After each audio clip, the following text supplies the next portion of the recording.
Saudara, Polda Metro Jaya menetapkan anak perempuan yang membunuh ayah kandungnya sebagai tersangka. Tersangka tega menghabisi nyawa ayahnya karena sakit hati, sering dimarahi, bahkan dituduh mencuri.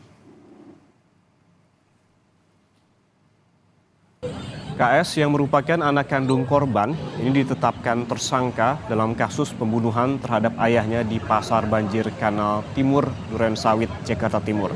Tersangka kini masih dalam pemeriksaan polisi. Polisi menyebut tersangka yang masih berusia 17 tahun ini tega membunuh ayah kandungnya karena sakit hati lantaran sering dimarahi dan juga mendapatkan kata-kata kasar, bahkan dituduh mencuri oleh korban. Penyidik masih terus melakukan pendalaman tentunya. Alasan tersangka KS melakukan penusukan dan pembunuhan terhadap ayah kandung atau bapak kandungnya ini adalah sementara ditemukan fakta oleh penyidik karena sakit hati. Ya, karena sering dimarahin, kadang dipukul, dituduh mengambil barang milik korban. Pagi ini kita langsung pantau bagaimana perkembangan kasus dari anak yang membunuh ayahnya di Durensawit, Jakarta Timur. Sudah bersama kami, jurnalis Kompas TV, Kika Madona dari Polda Metro Jaya. Kika, selamat pagi. Apakah polisi sudah melakukan olah TKP dan apakah berkas sudah P21 dan siap untuk disidangkan? Kika. Ya, Ian dan juga saudara, untuk olah TKP sendiri sudah berlangsung pada hari Sabtu lalu, di mana dari olah TKP ini ditemukan sejumlah fakta baru, diantaranya mengenai apa yang menjadi modus dari pelaku untuk kemudian menghabisi nyawa dari korban. Pelaku ini adalah anak kandung dari korban. Sementara itu saudara, untuk modus yang dilakukan oleh pelaku setelah ia menghabisi nyawa korban pada hari Rabu pekan lalu, pelaku kemudian menyampaikan kepada temannya bahwa ia tidak mengetahui sama sekali bahwa ayah kandungnya meninggal dunia pada hari Rabu lalu. Jadi ia berpura-pura tidak tahu bahwa ayah kandungnya meninggal dunia dan baru ditemukan pada hari Jumat dini hari. Sementara itu saudara, ada sejumlah barang bukti lain yang juga kemudian diamankan oleh pihak kepolisian. Di antaranya adalah pisau, handphone milik pelaku, lalu juga sepeda motor milik pelaku yang kemudian diamankan dan juga kemudian hingga saat ini masih terus didalami oleh pihak kepolisian terkait dengan adanya kasus ini. Sementara itu saudara, untuk olah TKP sendiri dilakukan di tempat kejadian perkara, yaitu di kawasan Durensawit, Jakarta Timur. Olah TKP sudah berlangsung pada hari Sabtu lalu dan saat ini berkas masih dikumpulkan dan juga masih terus dilakukan pendalaman oleh pihak kepolisian.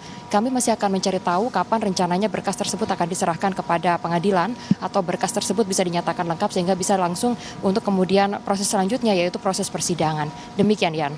Masih menunggu untuk P21, sementara olah TKP telah dilakukan. Kika, ini mengingat pelaku masih di bawah umur, ini usianya masih 17 tahun. Lalu bagaimana nantinya proses hukum ini akan berlanjut? Iya, salah satu yang juga kemudian ditemukan oleh pihak kepolisian ini adalah bahwa pelaku masih berusia di bawah 17 tahun. Artinya pada bulan Oktober mendatang baru pelaku resmi 17 tahun. Sehingga saat ini status hukum dari pelaku yaitu anak berhadapan dengan hukum. Akan tetapi untuk jeratan hukum terhadap pelaku juga masih terus berjalan. Di antaranya adalah pelaku terjerat pasal 336 KUHP dengan ancaman hukuman 15 tahun penjara.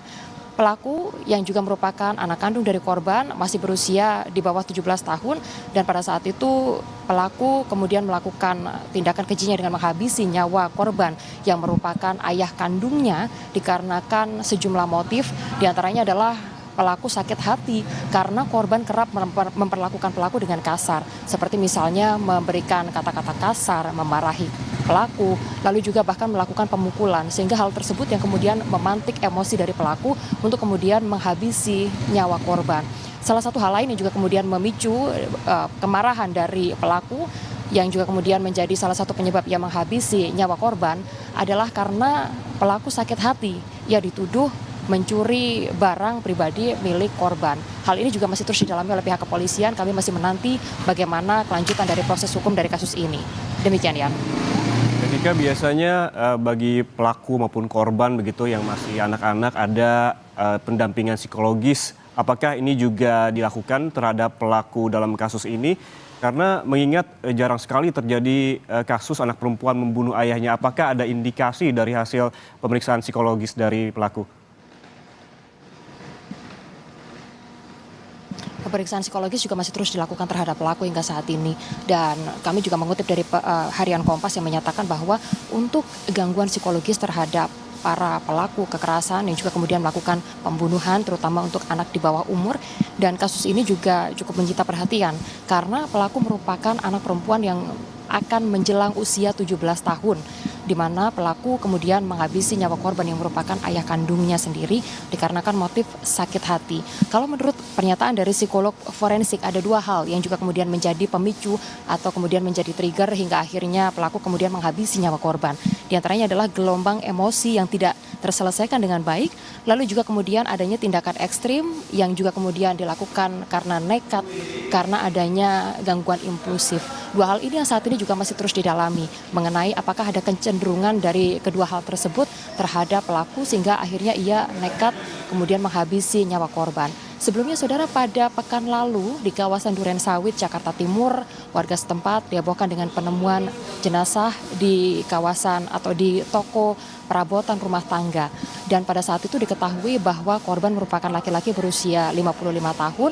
Beberapa hari setelahnya baru kemudian diketahui bahwa pelaku dari pembunuhan tersebut adalah anak kandung korban yang merupakan anak perempuan dengan usia menjelang 17 tahun.